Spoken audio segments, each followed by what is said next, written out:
Hey everybody, I'm Mike Krupa, and I am on a mission to teach employers just like you how to better manage your health insurance plans. And today we're going to talk about reference-based pricing and the lessons that I have learned by implementing and maintaining reference-based health insurance plans over the years. It is one of the most effective ways to save money on your health insurance plans. And so my goal of this series is to teach you about what reference-based pricing is, if it's something that you're considering, or if it's something that you already have in place and you're looking for ways to significantly improve it. I think you'll get some value out of this video as well.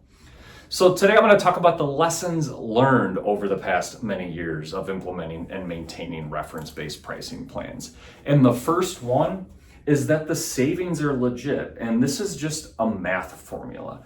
But when you implement a reference-based pricing environment for a health insurance plan, you can expect 20 to 30% savings on your medical plans, sometimes even more than that. And I'm going to explain what reference-based pricing is and how it can actually result in lower costs. And to do that, we need to first kind of define what is an insurance carrier. How does it work today in terms of the payment? So let's just pretend like an employee goes in and they get a procedure, and the bill charge from the provider, that's before any type of insurance discount, is around $10,000. Well, the way a typical insurance carrier will work is that they then have a contract in place with that provider, which in its most simplistic terms will provide some sort of discount off of that bill charge. And in this case, it's a 62.5% discount. So you start with a $10,000 bill charge, you get a 62.5% discount. Again, that's illustrative.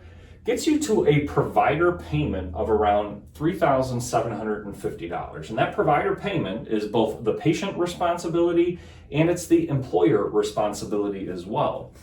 And when we back into what that actual procedure would have cost as a percentage of Medicare, Medicare being 1.0, this turns out to be about 250% of Medicare, meaning it's about 2.5 times what Medicare would have paid for that exact same service.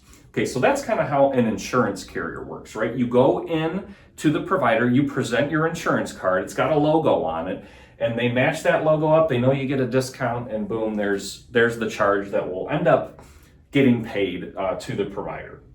Now, in a Medicare example, the discount is completely obsolete. It's more just an illustrative discount than anything, because what ends up happening is in Medicare, you start at a 1.0. Medicare is the biggest purchaser of healthcare within the United States. And so what we're doing in a reference-based pricing environment is we are not paying on a percentage discount. Why? Because we know that egregious providers exist in insurance carrier contracts today.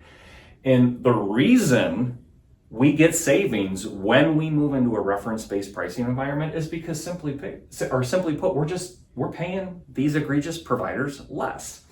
And so Medicare pays these providers at 100% of Medicare. Otherwise, a $1,500 rate or provider payment for this exact same service if that patient is Medicare. So right off the bat, 2.5 times more if you're a commercially insured or an employer offering a health insurance plan. So that's Medicare. And what reference-based pricing does is it dictates to the providers how much we're going to pay them based on a percentage of Medicare. And in this example, I'm just saying it's 150% of Medicare. And I should back up here. There is no discount, but if we kind of backed into what an illustrative discount would be in this Medicare example, it's about 85%. Now we go down here into a reference-based pricing environment where we are using a multiple of Medicare. And in this case, 1.5 or 150% of Medicare. Here's kind of what we're saying, is that in this environment, a provider, they might be breaking even. They might be making a little bit of profit. Actually, they might even be losing money in this case. So let's increase that payment to 150% and build in enough room for that provider to still make a healthy profit, just not be egregious. So in this example, the 150% of Medicare results in a payment to that provider of $22.50. Illustratively, more like a 77.5% discount. So you can see how the savings is happening, right? You got a discount here, here, and here that are very different, but it's that provider payment that is different in each scenario. This is what inherently creates some issues within a reference-based pricing environment. But again, lesson number one here is that the savings is legit. And this is why the savings are legit in a reference-based pricing environment. It is literally just math.